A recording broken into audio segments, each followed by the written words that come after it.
गुरु शिष्य की कहानी। एक बार की बात है, एक आश्रम में 3 शिष्य रहते थे। तीनों में अत्यंत मेहनत से अपनी शिक्षा संपूर्ण की। तत्पश्चात तीनों शिष्य गुरुदेव के पास गए और बोले, गुरुदेव, सब हमारी शिक्षा संपूर्ण हो गई, अब गुरु दक्षिणा देने का वक्त आ गया है। गुरुदेव मुस्कुराए और बोले, यदि तुम लोग मुझे गुरु दक्षिणा देना ही चाहते हो तो कल मुझे एक थैला सूखे पत्ते लाकर दे दो। तीनों शिष्य मंद मुस्कुराए और उन्होंने सोचा, सूखी पत्तियां लाना कौन सी बहुत बड़ी बात है।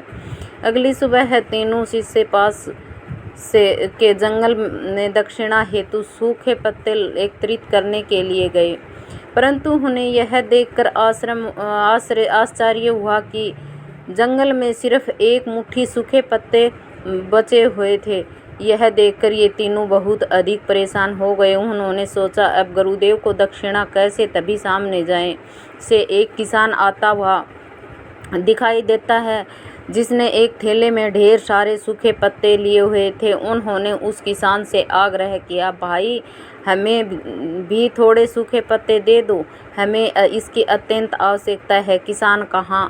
किसान ने कहा, यह सूखे पत्ते मैं अपने जीवन यापन तथा घर पर भोजन पकाने के लिए ले जा रहा हूँ। मैं यह आपको नहीं दे सकता, परंतु हाँ, पास के गांव में सेठ जी रहते हैं, उनके पास सूखे पत्तों से दाने बनाने का कारखाना है, शायद वह आपको सूखे पत्ते दे सके।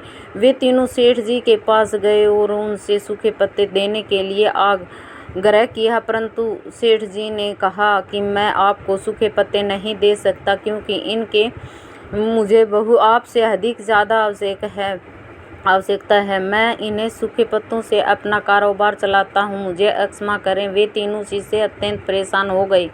उन्होंने बहुत लोगों से पूछा तो पता चला कि पास में ही एक बूढ़ी दादी रहती है, वे सूखे पत्ते एकत्रित करती है, हो सकता है उनके पास हमें यह हो जाए। तीनों बूढ़ी दादी के पास गए और उनसे सूखे पत्ते देने का आग्रह किया, परंतु बूढ़ी दादी उन सूखे पत्तों से औषधियाँ बनाया करती थी, तो उन्होंने भी मना कर दिया। अब तीनों छात्र निराश होकर आश्रम लौट आए और इस दुखी मन से गुरुदेव को सारी बातें बताई। वे उनकी दक्षिणा लाने में असफल रहे। अब गुरुदेव ने कहा, मेरे बच्चों, मुझे दक्षिणा की अभिलाषा नहीं है। मैं तो तुम्हें बताना चाहता था कि इस दुनिया में किसी भी चीज़ को छोटा नहीं समझना चाहिए। छोटी चीज़ का भी अपना महत्व होता है, अपना मूल्य होता है। आज शिष्यों को पता चल गया था कि जिन चीज़ों को हम बहुत छोटा समझते हैं, वास्तव में